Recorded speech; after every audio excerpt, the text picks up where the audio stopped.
Assalamualaikum warahmatullahi wabarakatuh. Jadi nama kumpulan kami ialah Ashnova, iaitu maksud dia Ashirah, Nurin dan Fatin, yang terdiri daripada kelas 6 bawah amanah. Jadi pada video ini kami akan menerangkan masyarakat maritim di Portugal pada abad ke-16 dan 17 Masihi. Jadi pertama sekali ialah saya akan membincangkan definisi masyarakat maritim. Masyarakat maritim ialah masyarakat yang bergantung kepada aktiviti yang berasaskan laut seperti perdagangan, perikanan, pengumpulan hasil laut, perkapalan, penerokaan dan penjelajahan. Jadi masyarakat ini tinggal di kawasan pesisiran pantai, lembah sungai, kawasan kepulauan, pelabuhan atau bandar pelabuhan yang terletak di muara sungai.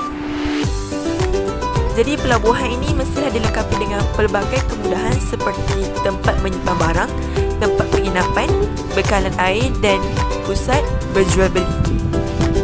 Seterusnya, saya akan menceritakan faktor kemunculan masyarakat maritim.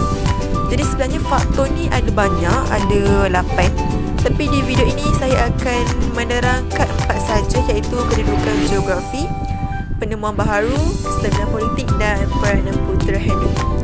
Okey, pertama sekali ialah kedudukan geografi.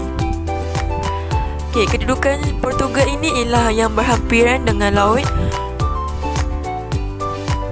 yang terletak di semenanjung Iberia yang dikelilingi lautan Atlantik, mendorong masyarakatnya melibatkan diri dalam bidang maritim.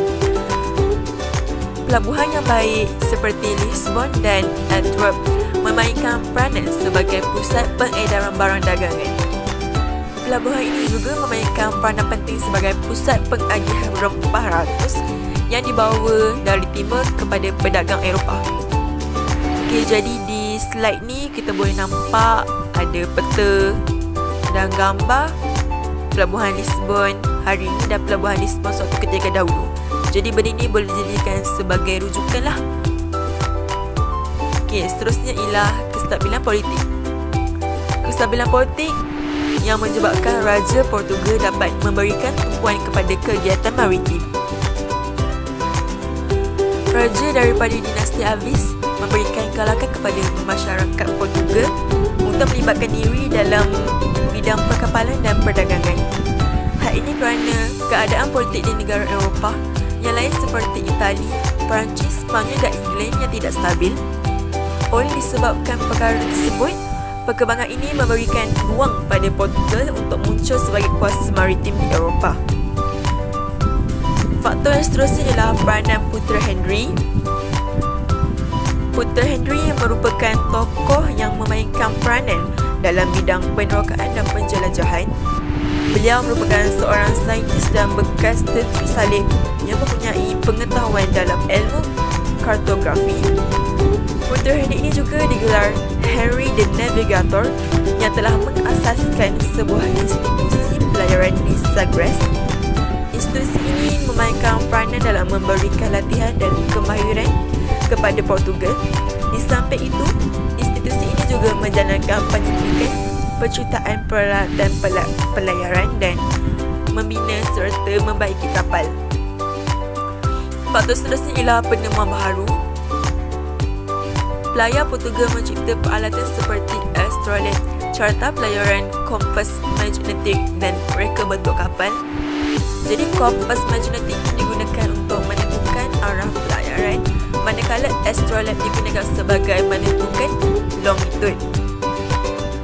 Pelayar Portugal mempunyai pengetahuan dalam bidang geografi dan ilmu pelayaran. Dalam bidang perkapalan pula, orang Portugal mempunyai kemahiran membina kapal jenis caravel yang mempunyai berat sebanyak 2,000 tan. Kapal caravel mempunyai keupayaan untuk mengharungi lautan yang luas dan digunakan dalam pelayaran jarak jauh. Jadi itu saja daripada saya yang membentangkan faktor kemunculan masyarakat maritim. Okey, seterusnya rakan saya akan menyambung ciri-ciri masyarakat maritim. Sekarang saya akan membentangkan ciri-ciri masyarakat maritim di Portugal. Masyarakat maritim di Portugal ada 4: kegiatan ekonomi, pertempatan, teknologi perkapalan dan teknologi pelayaran. Ciri yang pertama ialah kegiatan ekonomi. Kegiatan utama masyarakat maritim ialah perdagangan. Kegiatan perdagangan berjalan di pelabuhan seperti Lisbon dan Antwerp. Pedagang Portugal memperoleh barang dagangan seperti rempah ratus, sutera dan batu permata dari timur. Mereka membawa hasil laut dan bahan pencelup dari Brazil.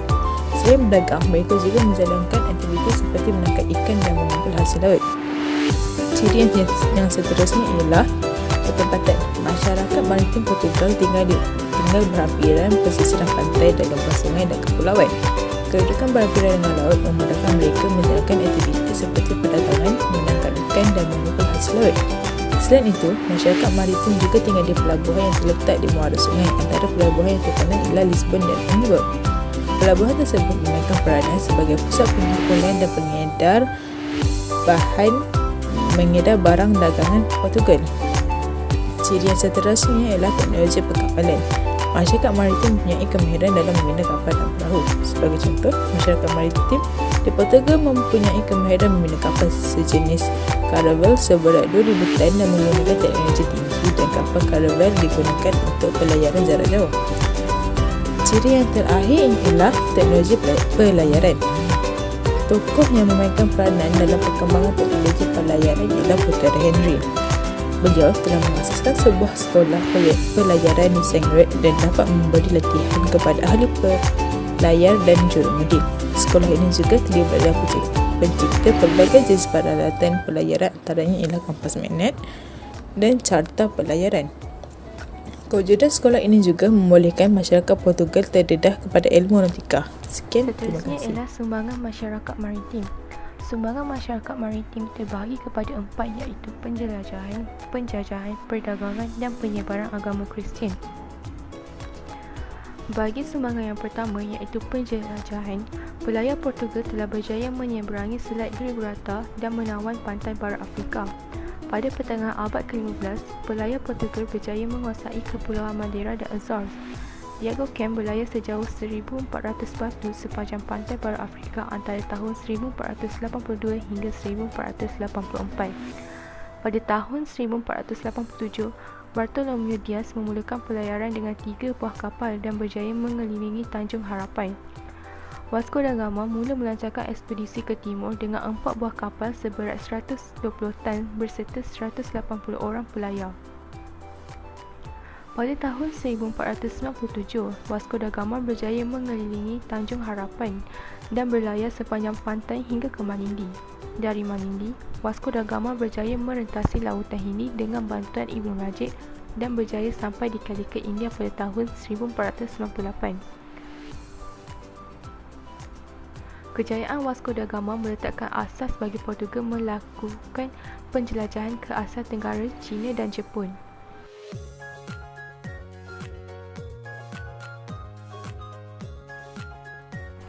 Sumbangan yang kedua ialah perdagangan. Menjelang tahun 1460, Portugal berjaya menguasai rangkaian pelabuhan yang menganjur dari Kepulauan Madeira hingga Cape Verde. Pada tahun 1503, Francisco de Almeida memulakan usaha menguasai laluan perdagangan ke timur. Selain itu, beliau berhasrat untuk menghapuskan monopoli perdagangan rempah oleh saudagar Islam. Menjelang tahun 1505, Alfonso de Albuquerque mengaturkan gerakan menguasai jalan perdagangan ke Asia Tenggara. Selepas menguasai Kepulauan Rempah, Portugal mengasaskan pusat perdagangan di Canton pada tahun 1517. Portugal menumbuhkan pangkalan perdagangan di Afrika, khususnya di Mozambik pada tahun 1520. Pangkalan perdagangan ini memainkan peranan sebagai pusat persinggahan bagi kapal dagang yang dalam pelayaran dari Eropah ke Asia. Selepas berjaya menumbuhkan pusat perdagangan, Portugal memeterai perjanjian perdagangan dengan raja-raja tempatan. Melalui perjanjian ini, saudagar lain tidak dibenarkan berdagang di pelabuhan kecuali dengan lesen yang dikeluarkan oleh Portugal. Perkembangan ini menyebabkan orang Portugal berjaya menguasai laluan perdagangan ke timur. Akhir sekali, di samping berdagang, masyarakat maritim di Portugal juga terlibat dalam penyebaran agama Kristian. Dalam hal ini, mubalik Kristian turut dihantar dalam ekspedisi pelayaran ke timur. Mubalik Kristian telah memulakan usaha untuk mengkristiankan penduduk di tanah jajahan. Umpamanya, penduduk Portugal dan mubalik Kristian datang beramai-ramai ke Brazil dan menetap di tempatan baru seperti di Sao Paulo, Pernambuco dan Bahia. Baiklah, itu sahaja daripada kumpulan kami. Sekian, terima kasih.